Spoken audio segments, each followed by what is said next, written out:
Grand Risings. Good to be here. Great to be here. So, some developments. I'm gonna stop referring to that investment partner as an investment partner because I went over there. I was shooting the content and I uploaded it to my page, so you guys check out my other video. However, it's important to notice, like, what do people say about you to other people? How do they describe you to other people?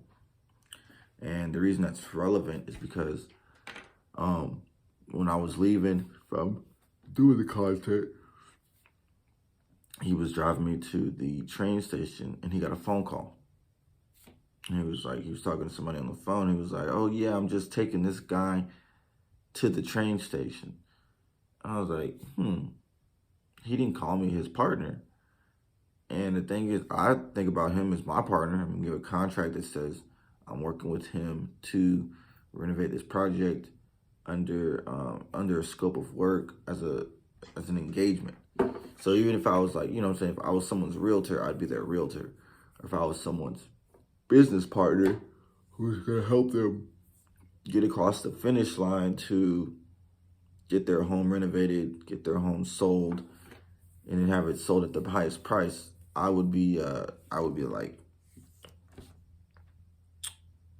definitely be letting people know that, yeah, this is my partner that I'm working with. So that is something to consider. Now, I did say I was going to go and show some homes with him today with the guy, let me just call him the guy who owns that house. So I'll be sure to do that.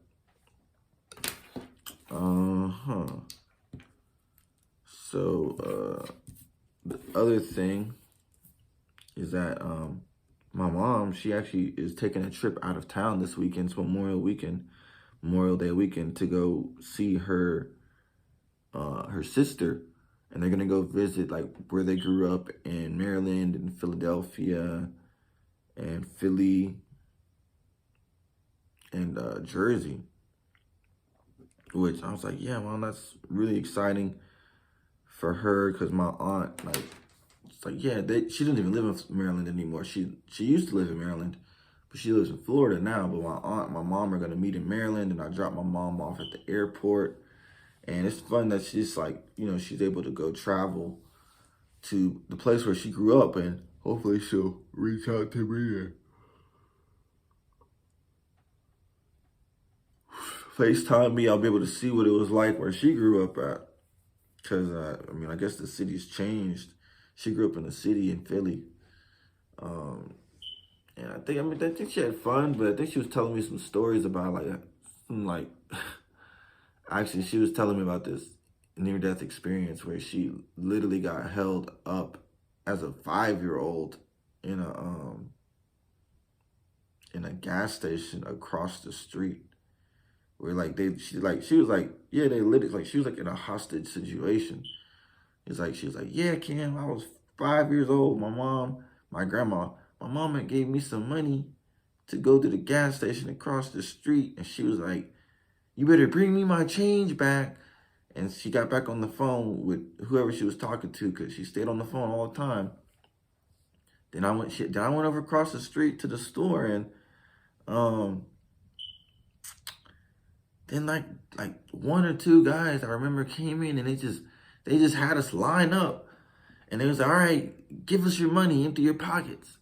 And she's like, I was like a 5-year-old, and I was like lined up like a hostage, and they was like, empty your pockets. And I'm like, dang, Mom, these guys are robbing you, and you're like 5 years old with like probably like not even like $1 or something like that. She's like, yeah, Cam. And she's like, and the thing is, I just did what they said. I was just so scared, because she's like, he had this gun. It was the biggest gun I had ever seen. I'm like, oh my gosh, Mom, that is terrifying. Jeez, he had like literal hugest gun. I don't know if it was because I was 5 years old, but he had the biggest gun ever. And then I was so scared that my mom would beat me or give me a whooping when I cried. That like she was like, I was so scared that after they let us go, I went back home and just started bawling at home. And I was more scared of not being able to give my mom back her change than I was of these guys at the corner store who kept robbing the owner and beating him up in the back of the store. I'm like, God, mom, like that's a tough childhood. Like you got live like so anyway, she's gonna go back over there and see it's definitely changed for the better. But that was like wow to hear her say that. Still remembers that 5 years old. But to hear her say that about Philly and some of the other places, and like she was like, yeah, she remember going to the school there, and the school was really had these huge staircases, and it's just interesting to see things like full circle. And I'm her son, so I'll be like, oh, mom, like that's where you grew up at. That's really that's like part of who you are. So maybe I'll go up to Philly and buy some houses at some point. Probably will. So besides that, oh, she left me her car. So I drove her to the airport this morning, and so now I have her car. So I'll be able to just show some homes and then do some door knocking later to finish getting out this last round of business cards to top off 300. Because today is the 4th. Yeah, Saturday the 4th. I've given out 200 so far. I didn't do any yesterday because of the video and then setting up all the other stuff to do with like the people selling my car or the people buying my car. I'm selling my car. I don't know why I said it like that. However, the people who keep calling are just like one guy was like, hey, I'll trade you a truck for the Mustang. It's like, well, Mustang is worth more than that truck, and then it's also I'm looking for cash. Then another guy's like, hey, I'm in Daytona, Florida, so I was like, what do I gotta pay you for you to deliver it to me? I was like, $1,000. He's like, sure, yeah, I'll pay you $1,000 for you to deliver it. And he agreed. And then I got some second opinions, and they were like, that's probably not a wise decision to make, to be like, oh, let me just like go to Florida so I can deliver this car for him. Because I mean, the thing is, I bought the car in Florida. I bought a car in Florida, not that specific one, but and I just rented a truck and a trailer, and I went and got it. And so it's like, yeah, he's like paying me to go down there, but it's just not really worth it. The other thing is I would have to spend money to go get money.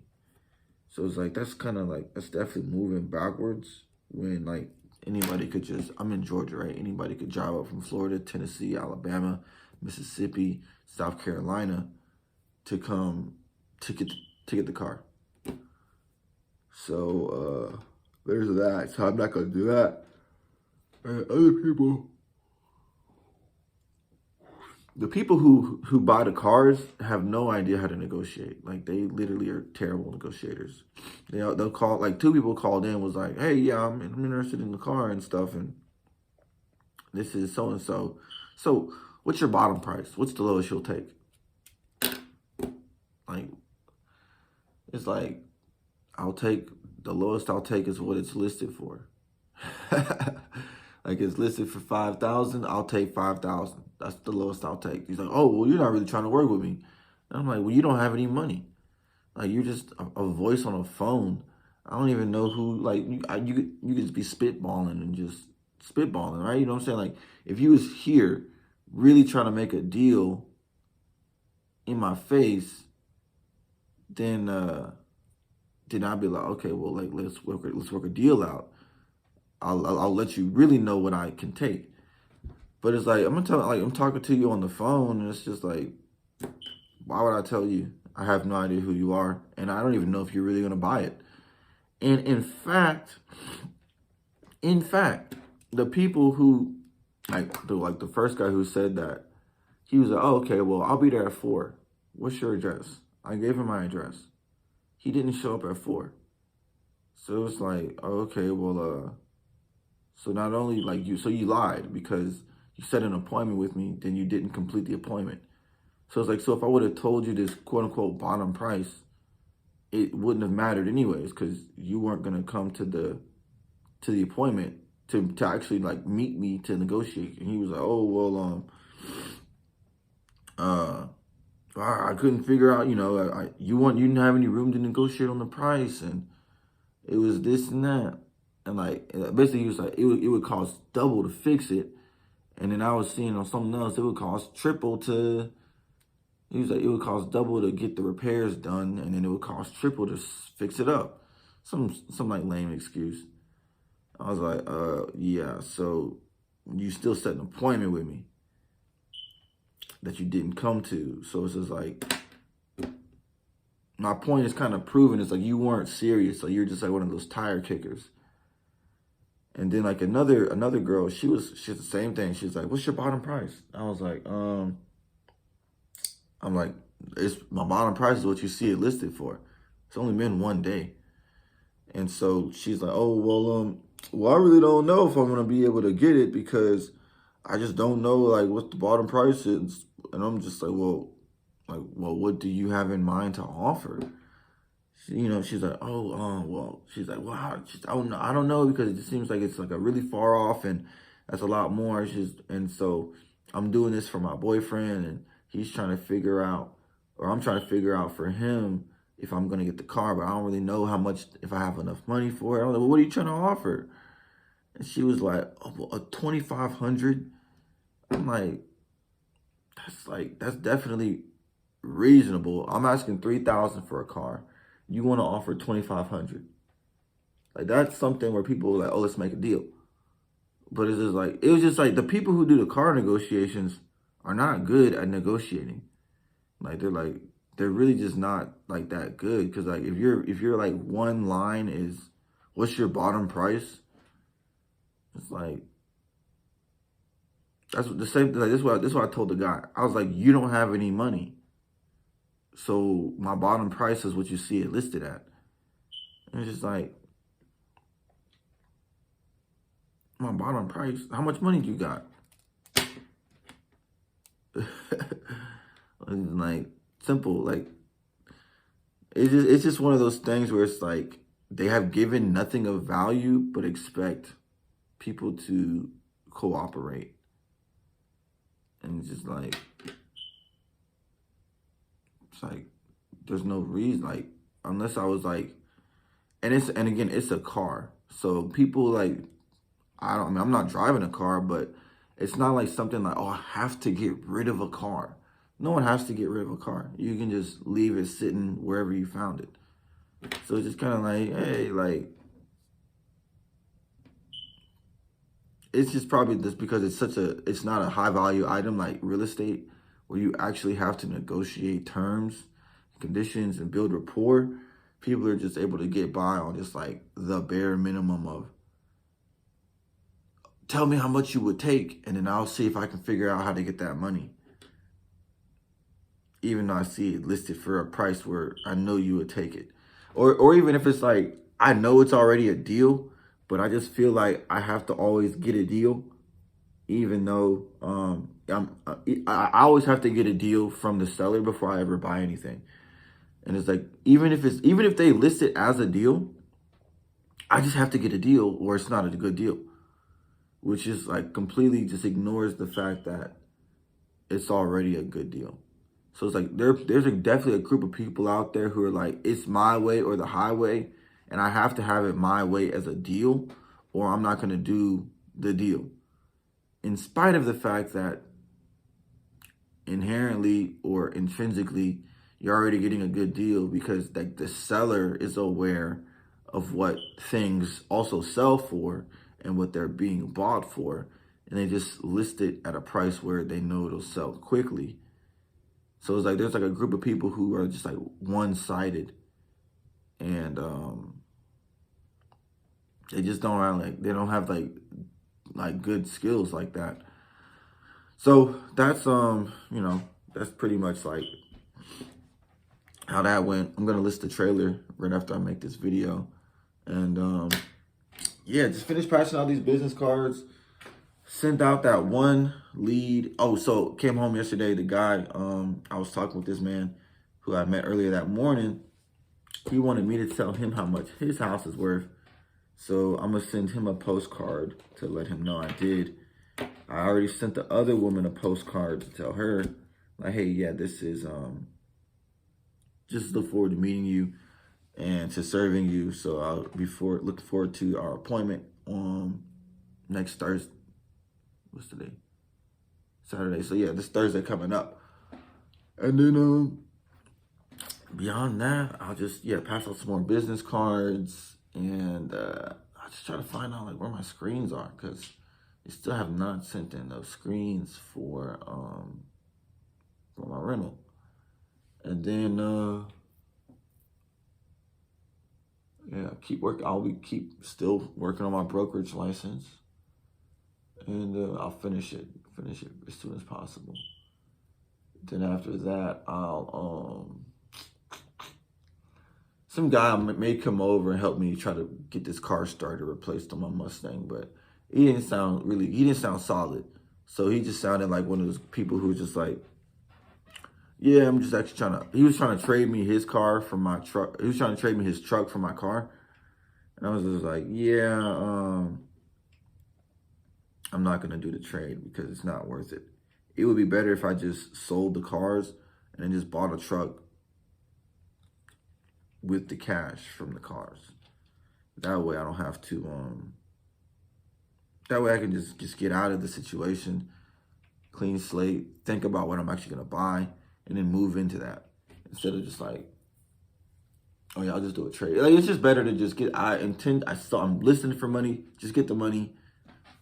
Don't have to worry about it. Figure out that other stuff out later.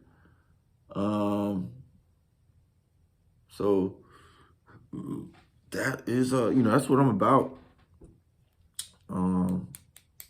Yeah, I do need to get rid of them, but it's just like, again, like no one has like called me, said they're gonna be here, and then showed up.